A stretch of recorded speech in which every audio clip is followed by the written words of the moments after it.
I know I'm not the only one who regrets the things they've done. Sometimes I just feel it's only me who never became who they thought they'd be. Go. Wow. Tears in my eyes. What? ViSTAR Scene Partners, take one.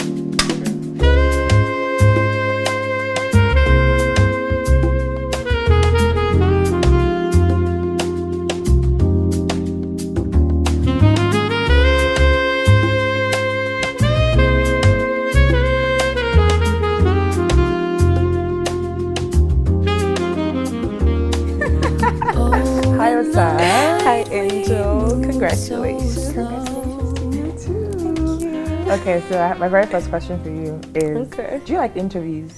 I love interviews. This caveat, I like to be the one to interview people. Really? Yeah. So I guess you're interviewing me today. Yeah. Okay. Let's have it. Let's do it. I actually quite like interviews as well. Yeah. But I feel like I like being interviewed. Right. Yeah. Yeah. Because every time I'm interviewing people, they are talking more than I'm doing, and I have lots of things to say. Right. I like to hear what people have to say. I mean, I like interviews too, because I think that because I've interviewed people so much, I kind of know. I feel like sometimes I kind of know what they to want say, to say, or what you have to say. Yeah. Like so, when I'm being interviewed, I kind of know what they want me to say, so it flows. So I don't mind being interviewed, but I enjoy interviewing people more because I'm just like, what's going on in there? I want to know. Okay, what's the first question that comes to your mind for me right now? Right now, I think the one thing that I'm curious about is, wait, first of all, we're both like dark-skinned leads. Yeah. Do you notice that? At that point. Yeah. Did you at any point have like, I mean, because I know growing up, I think now there's a lot of embrace in that aspect of like, you know, being dark-skinned and all. But I know that younger, there used to be talks about, oh, you're too dark-skinned. The camera doesn't really appreciate like dark-skinned women, you know, it favors those who are light-skinned more, but like you literally shine in front of the camera loves you. Never feel, you know, some way growing up? No. Yeah, so like like colorism be a thing? Yeah, was it a thing? For you? I think obviously because also we grew up watching like the likes of like Genevieve, Stephanie Okereke, all those people. So for me that was the normal standard of beauty. Like Genevieve is my queen. You know, so I didn't really. No, we're going to have to fight for that. Yeah, I'm like, so sorry. I don't know everybody's queen at this point, but you know, like I didn't know. I really didn't feel like that. But my next question to you is going to be: has it been being Evi? I'll tell you this once that I've enjoyed because like Evi and Osas are like very contrasting. Really? Like, yeah, I think people always expect that, you know, they expect to see this like bubbly personality. And I am bubbly, like, but very, you know, controlled and always like, when you get to know me, when we're inside, then you see that part. But many times I'm usually very controlled, very reserved. But people always expect the opposite, you know, I think maybe because of my Twitter personality and the fact that I work in media, you know, so people just expect this. And so Evi kind of has that. And so just cosplaying Evi and being that thing that people already think, it just is bliss. But was there a part of you that just feared? What's the thought process like, just getting into character for her, since you guys have like contrasting personalities? Honestly, I like to play. I really like to play. So it felt very, the one thing that made acting just like a reasonable choice for me was the fact that I liked being different people, like being an actor. Like it's so cool. Like today I'm this person and the next day I'm someone else, you know? And so just like, having to be someone who was not Osas at all was really exciting for me enough. But we have similarities as well. We're both singers. What's one? Okay. Okay. You know, we're both singers. We both love music. So that was like one thing that, you know, I really, really enjoyed. For you, my question is, I mean, you have been in a romance film before. Like, I think that was like my first introduction to you, which is Christmas in Lagos. I absolutely loved it, by the way. The colors were beautiful. Everything was perfect. Smooth. Yeah. And so, would you say that's something, do you fear that that might now be like a recurring thing, you know, like, oh, she's a romance girly, or do you want to explore more options? You know, I wouldn't say it's it's not a fear, but it's a thought that has crossed my mind. And even like a couple of days ago, I had a conversation around it, and I've had 2 people say similar things to me, because I'm afraid that people are going to box me in that lover girl. But Abablu's also, she's not soft like that. So I think that the layers and complexity of Amara allowed me to show range. So it's like, okay, she's so different from Yagazie. Yagazie was a soft girl, and Yagazie like had beads and hair and all these things. Amara barely had makeup on my face. Like it was just cool girl next door. Yeah. But the advice or the 2 conversations I've had, what they've said to me is just stay in that lane still. Like don't try to fight it. If they're telling you, if they're giving you these kind of roles, like it's okay. It's not a bad thing. And eventually, people who want you to do, like now, I'm a workout girly. And one of my biggest dreams, I want to star in like an action. I want you to see my muscle mommy. Exactly. I want you to I want to use the strength that I have, and I know that it would come eventually. But right now, if I'm getting roles that are like lovey-dovey and like just soft, might as well embrace it. I don't think that more can still come. It's exactly. Not like, I don't think that you've been, question for you: if you were not acting, what would you be doing? I guess what I've been doing and what I'm still doing, because I feel like, okay, people already know that now. I have a 9 to 5. It's really? Yeah, it is. Yeah, really. Really? Oh, I love that. So but it's not like the regular 9 to 5. It's remote and it's a media job as well. So so being a media, I feel like if I wasn't acting, I probably would still be in that, somehow still telling stories. I just know that I'll find my way to storytelling somehow, some way, because that's at the core of everything that I do. That's the most important thing to me. So I think one way or another, I would just find my way back there. But I really wanted to ask what it was like being Amara before we go far, because I know that we're I won't question that in my head, but I wanted to know what it was. I want to know what it's like being Amara, because you already mentioned that there was a difference between Amara and Yagazie. Would you say you appreciate the complexity of Amara more, and what was it just like being that? I definitely, I was on air yesterday on a station, and she said to me, when I think about you and your personality, I think about soft and composed and, but Amara was just raw. It felt like I just saw like a different side of you. And I really, really, really, really like that, because as a person, I'm a bit quirky, but also super reserved. Like you get the quirkiness with like the people that I'm close to. But I think up front, or surface level, what you see is very, reserved. In Yagazie's case, she was very me in a way. Like I didn't have to do too much. I kind of like just existed as myself. Also, it was my very first time on set. So I would say now, after all the films that I have done, if I had to play Yagazie again you'd give it would be different. And I feel like the naivety and all that nerves that I had as a first timer on set really helped me bring Yagazie to life. But in Amara's case, there's so many layers to her. And when I first read the script, I was just like, I don't know that I can do this. But you did. I know, right? It's so cool. Well, my first reaction was, I'm not sure that I can do this because it's heavy, Obviously, I had done like another feature film before this one, but the feature film was a rom-com, and obviously I was not obviously, but I was lead on that as well. So I'm like, okay, it's not even about being, it's not even about being lead, but it's just more so like the bulk of the story. Like it was a lot. So then coming on set, the first day I was okay. The second day I felt sick. So then, all through the time that we were sick, we were filming, I was sick the whole time. Oh, no. So being Amara was challenging. Right. It was very challenging. She has different relationships that just take from her. So having to, I think I'd also lost a friend, like I'm so sorry. 2 months. Yeah, thank you. Like 2 months, I believe, before, and I hadn't really processed it. Right. So all the heavy scenes that you see in that film. Right, I was crying from a place of all the tears that I could not cry. Would you say that took a toll? Because a lot of actors would say that many times. I mean, there are method actors, and there's some who say method acting really just sometimes may not be advisable because it drains and it takes from you. Would you say that took a toll after, 100%. And how were you able to work through that? I think after it, I was drained.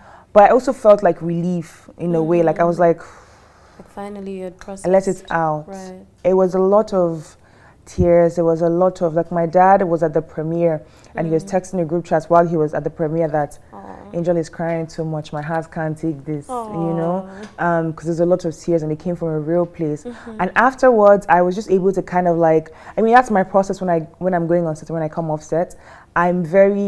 As a person, I'm very into myself. I have my routine. I have the things that spark joy and things. So once I come back, it's like I have to relearn myself again. So I have to make myself a meal. I have to go work out. Just the things the grounding rituals that I have before I go on set and I forget. Right. Because the way I eat at home, and the way, you know how set food is. Oh God.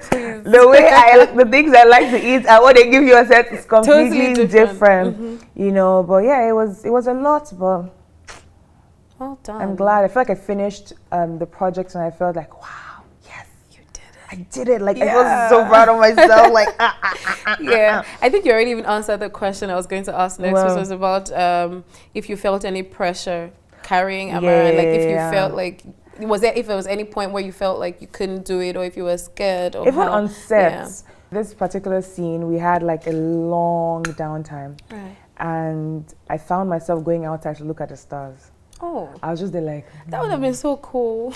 I was just looking. Then mosquitoes started biting me, but and then I went back inside, and I feel like I just kind of like lost Amara. Like she just wasn't with me anymore. So I said to my director Jack, who is amazing, by the way.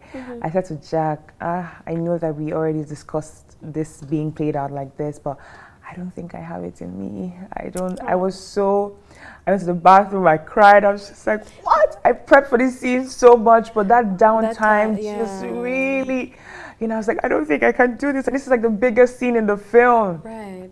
Talking about it now, I'm getting emotional. But I'm like, I don't think I can do this. And then I go back in and I talk to him again and he's like, Angel, forget everything I said to you. Just stay. Like whatever comes out from it, just stay in there, And I feel like I did well in that scene. But yeah, I at so many points in the film, also because I was acting with Apostle Dr. Eukarya. Yes. Exactly. Oh my God. You were really with like powerful, like people. Actors. It's a lot of nerves, but yeah, I mean. But would you say that also kind of helped you? I think like it would have pushed you in a way. The veteran actors are amazing. Like they're so cool and like they give you pointers and they make you feel safe. Yeah, it's not as daunting. I mean, you have it in your head like, this person, I grew up watching you, that kind of thing. With Auntie Eukarya, I'm just like, oh, wow, my queen. But yeah, they're always so like willing to teach you and help you. There's a particular scene in the film where we're having like a face-off and I forgot my lines. And in Igbo, she's like, Mechon, like, shut up your mouth. And then she just she improvised it. And it was, what? I think those moments are usually even the nicest. The ones where we just like let go of the lines and just. Question for you. Okay. Walk me through the first day. Was it first day? What's that English? When you got the call or the message that you got the role for Evi. What's that feeling like? It was a call. Walk me through it. So at first I got a message to say, are you up for a call? And I was like, okay, this could either go. But what was the audition process like? How long did it take for you to hear back from them? Yeah, I think within a month. I think everything took about a month or so from the first call out to then the call back, because the first stage was like to send in tapes, because like this was an open audition, and I think that's still the most beautiful part of getting this role. The fact that You know, like the fact that it really was from an open call. So it wasn't like, oh, someone said, oh, you know, go there, and then it was really just open. And so from sending the first tip, I saw the flyer on Instagram. I saw the flyer on Instagram, and I saw the email to send my tape to, and I just sent in my tape. I love that. Yeah, thank you. And so when I got a call back, I was like, yeah, okay. Did you scream? You know, yeah, what? I think that's usually my pattern. I like to, I'm like, you know, and then I sent it to my manager. I was like, okay, look at this, you know, and she was like, okay, yeah, you've got this. Go to the callback. Let's see. And so we had that, and it was such a girl. This role was for a singer, right? Like you had to be able to sing, and I sing nicely. I mean, my priest would say, my choir. Thank you.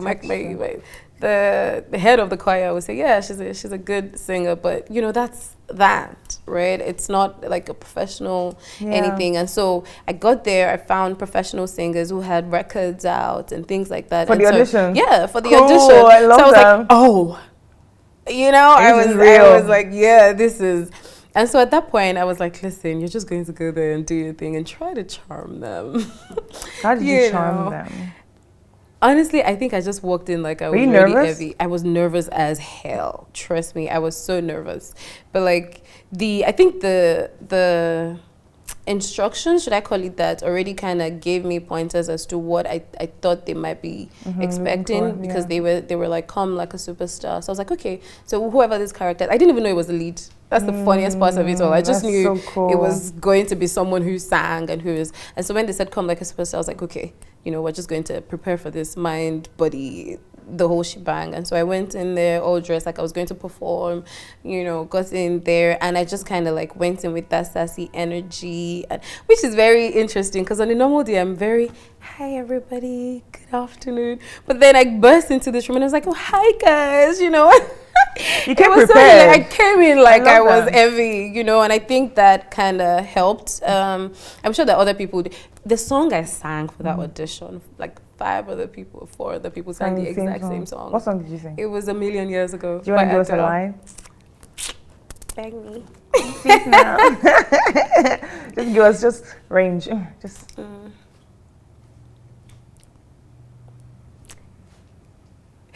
Okay. I know I'm not the only one who regrets the things they've done. Sometimes I just feel it's only me who never became who they thought they'd be. I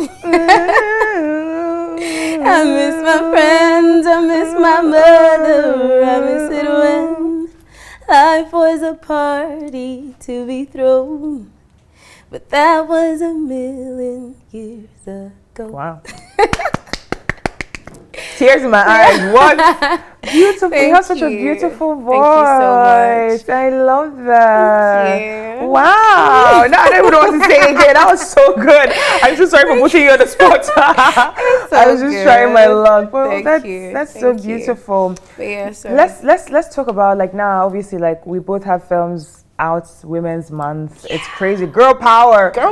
Yeah. And I think it's such a blessing, right? I don't know what being a leading woman in any part of the world means, but in Nigeria it's kind of like a big deal to have people. This is my second film. I don't know what film this is for you, but like this, you said it's your biggest one. So this is the biggest. Like this is my cinema debut. I haven't been to the cinemas, like, and incredible. To do it as a lead. Look at us. Look at us. That's crazy. So what do you think? Do you think there are responsibilities that come with being a leading woman? And if anyone is like watching this and they're thinking they want to really start an acting career, right?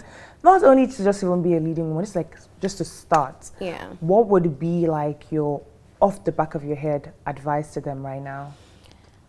Honestly, I'd say be ready. Right? Yeah. Like it's a lot, right? It is a lot. It is a lot. Like, I'm not even going to pretend. I mean, like, it is a lot. The pressure, because you're carrying, you're not just you're there's a responsibility outside, like after the film even goes, but there's also the responsibility there on set. You're literally carrying the story. Yeah. You know, the way that the story goes, the direction, the way that the other characters, the energy that they feed off of, most of it also comes from you. Yeah. You know, doing your part as the lead. Yeah.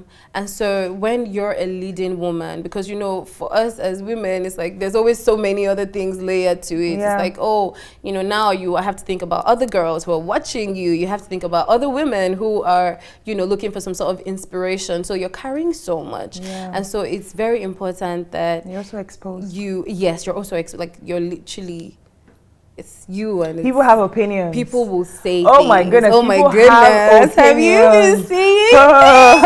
People have opinions. Oh yeah. So question off that, right? Like, how have you been dealing with feedback, like criticism, just like people just being in your ear? How's that felt? Honestly, it's both ways. I mean, there's feedback where everyone is like, oh my God, you're a superstar. This was amazing. This was great. And then you then see some other things about like the story, and someone is like, oh, this is this. I don't think. And so for me, I think it's just like focusing on, because like even before we started filming, what was important, the most important thing for me was to make sure that I told Evi to the best possible, you know. So I wanted to make sure that I was satisfied with being Evi. And so I think the fact that I was satisfied with being Evi, whatever else is coming after, it doesn't really matter. If it's coming from an expert or trained professional, I'll take the pointers, because, you know, it's very important. We learn every day, you know. I'm sure that if I play Evi next year, it wouldn't be the same way that I played it last year, because we continue to grow, right? So I take those, but the most important thing is that I played Evi to the best of my ability at the time. I was satisfied with her, and that's like really all that matters at the end of the day. That's really how I've been feeling, because I read everything, I watch everything. I see everything. I'm chronically online. I'm one of those people. I want to see it, but for me, it's like, I always thought that I would feel some type of way about critique, because in my personal life, I'm a defensive person. If you tell me something that I'm doing wrong, I'll feel like you hate me. Right. You know, that's like something that I'm tirelessly working every single day to just work through. I always just take feedback from a place of, but with acting, I feel like it's one place where I just let it go. If you don't like the film, especially if it's not, like you said, if you're not an expert, you know, because I've seen some things and I'm just like, I wanted to, there was a particular criticism I saw and I wanted to fight. I was like, girl, you don't understand the basics. This is characterization. What are you talking about? I was so mad. That is so real. I went to the comments and I went to break it down to this person. I was like, first of all, there's something called, did you do it? I wrote it and then I deleted it immediately because I was like, girl, don't do that. Don't even I was entertain. like, girl, don't do that. But like, I was so hated. I was like, you don't understand the basics. First of all, there's something called characterization. This thing and this thing works together for this person. I broke it down like some sort of professor to this person. Like, it felt like I was giving the person pointers from my acting school. I was like, this is how, it wasn't even about my character, funny. It was something in the story, right? But I was like, what you're saying makes no sense. You know, so I was so angry. It can't even make sense to them, but it's like there's a lot of context that goes into filming. And it was like, see, this would have made sense if it was standing alone. But that's why the story exists. That's why there's a world that has been built. Okay, so obviously, like, I'm looking at you, hearing your story, hearing you sing, and just like all the conversations we've had today. I'm thinking about your younger self. Do you think about her a lot? I do. Right? In fact, I referenced her just recently when I was talking about the film. I was like, she would be so proud. What is if she was right here in the room with you, like, what would you say to her? So my younger self is a lot less reserved than I am now. So I think the first thing she'd say is, I told you. You know, because she always had that, oh, I'm going to be a star. I'm going to be, I was really that girl who, and it's so crazy because it's not like I knew how. I just knew. I was just like, I'm just going to, you know. And so I feel like the first thing she'd say is, I told you. And then my teenage self, I think she would just break down crying and give me a hug. Because I want to cry. Like, she would just, I honestly, I feel like that's the person I want to meet, my teenage self. I think my younger self, she's good. She's going to be like, yeah, I told you so. But my teenage self, where like all the doubts started to come in and all the confusion and everything and all the anger. I was a very angry teenager. Oh my goodness. Yeah, that's like out of the... But yes, I feel like the first thing she would do is just like, I would give her a hug, and I think she would just break down in tears. But yeah, it would be what would you tell Osas even like before getting Evi and like before the film premiered last week? I think I tell her you're on your way. I tell her you're on your way. You know, just keep at it. Go on, do you, but you're on your way. I like that. Thank you. Okay, cool. Yeah, so my question for you is, because I know you started out as a model, right? I started as a YouTuber actually, like content creator. Right, amazing. I started YouTube in 2020, so 6 years ago. Lovely, and then all the way now. It's just been, I started YouTube because I started auditioning in 2017. And I would go for auditions, and I wasn't getting any callbacks. There's something about that, Yeah, that was 2017, 2018. I was going for auditions, and I wasn't getting any callbacks. People would say, oh, she's so shy, she needs to work on her confidence, things like that. And I'd say this, I've been saying this, I had a brilliant idea. Now I can say it's brilliant. By the time, it was just like, okay, let me just do something. But I had a brilliant idea during COVID to start a YouTube channel. So I just felt like there's no way that I would record myself and I will be editing myself over and over and over again, listen to the sound of my voice, that I wouldn't get comfortable in front of the camera. So I started. That was really brilliant. Yeah, I was brave. I didn't know how to edit. I didn't know anything about YouTube. I kind of like just dived in. So I was also honest about the fact that I was starting a YouTube channel because I wanted to be an actor and I wanted to challenge my relationship in front of the camera. So I think I just lived like the rest of the last couple of years, like just filming myself, vlogging inconsistently, but just showing up regardless. And then obviously we started having like the influencer era, so I started influencing as well. And then in 2023, I founded my wellness brand, the community, because I just like these things, like conversations, connections, and then I had started my podcast as well. So that's kind of like been the journey the last 6 years, and like, beautiful, well done. You've come such a long way. I know, right? Like it doesn't look that far. Like, when was 2020? Yeah, but it was 6 years ago. And then in 2021, I decided I was going to stop auditioning. I was just like, I'm not going to do this anymore. It doesn't make any sense that you're auditioning, no one is calling you back. Then in 2023, here we are. Look I at that. auditioned for Christmas in Lagos. Thank God you didn't stop completely. Thank God. I stopped though, but like, Echo Edewa, she was one of the producers of Christmas in Lagos. She sent me a message and said I should come. I asked if I could come in for the audition the next day. I'm like,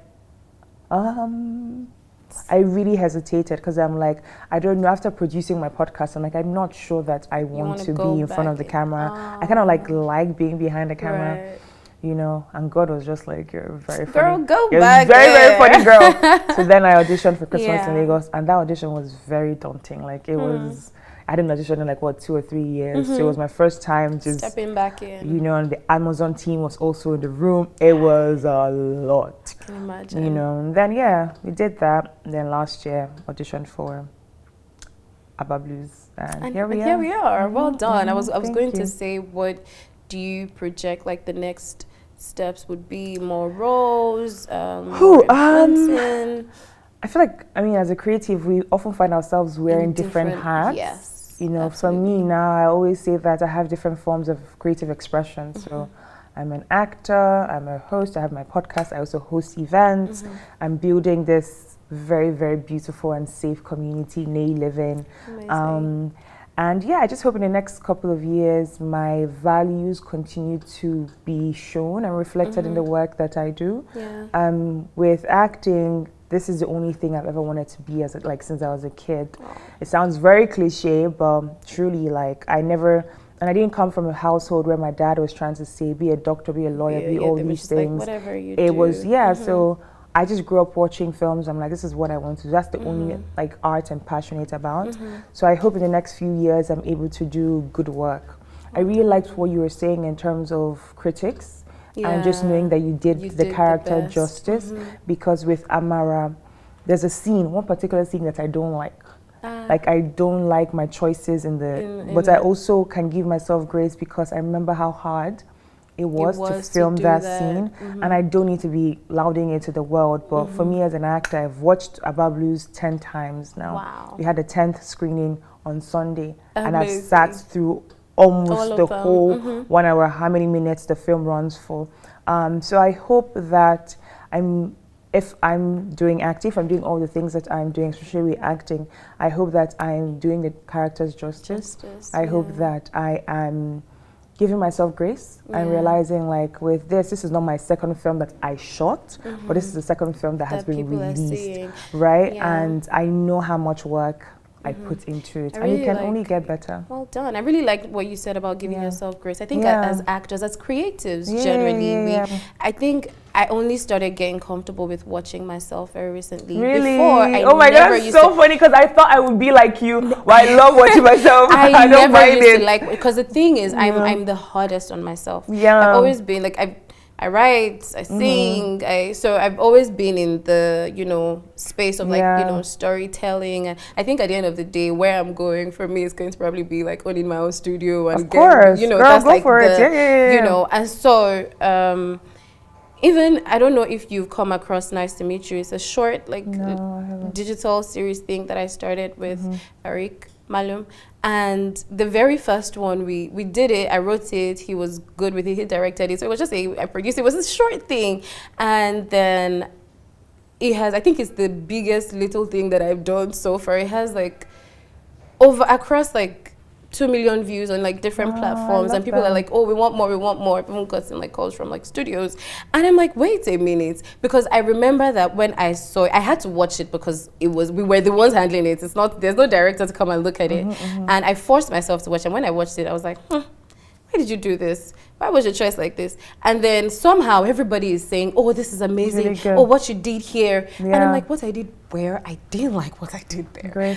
So it's so important that we give, because I'm sure there's a part of ourselves in that moment that agreed that was the perfect choice. That's the thing about acting. Yes. Yeah. So there was a part of ourselves that agreed at that time that was a good choice. So it's not, there's nothing like a bad choice. I don't agree that there's a bad choice or a wrong choice. There's just a choice that you make in the moment. At the time, yes. And I feel like it's so interesting because I always thought that I would be hard on myself with the acting and things, but it's grace. I'm taking it now because I'm always so hard on myself. Everything else that I do with my brands, with my podcasts, Jesus, I'm crazy. I'm a crazy person. Right. I want it to be a certain way. I am very by the book. Yeah. But with acting, I feel like that's the one place I just released myself. I'd borrow a leaf from you. I think Evi, I think it's Evi. I'm finally learning to. I had a conversation with the producer, and she was like, I can see that you're doing a lot of questioning, and I think that conversation has helped me so much going forward with my producer Judith Audu and my director Uyoyo. And they said, literally, I didn't have the conversation with them at the same time, which was the craziest part of it all. But they were essentially saying the same thing. And they were like, you wouldn't be here, you wouldn't be Evi if we didn't think you could be Evi. We saw everybody. We do not see anyone else being Evi. You're Evi. So maybe stop questioning so much and stop being so hard on yourself and just enjoy being Evi. They were like, you're Evi. That's why you're playing You're already here. You're here, so just enjoy it. And honestly, that advice has changed so many things for me in just the span of a year that we shot it, and now that it's out, and I'm taking that moving forward. And also, thank you. Well, this was so lovely. It was. I really enjoyed talking to you, and I wish you the very, very, very best going forward. And hopefully, we get to be on a project soon together. Hopefully. That would be so nice. So cool. Thank you. And thank you guys for having us. Thank you. Yeah, we're good. Yeah, it's a wrap. Perfect. It's a wrap. Thank you.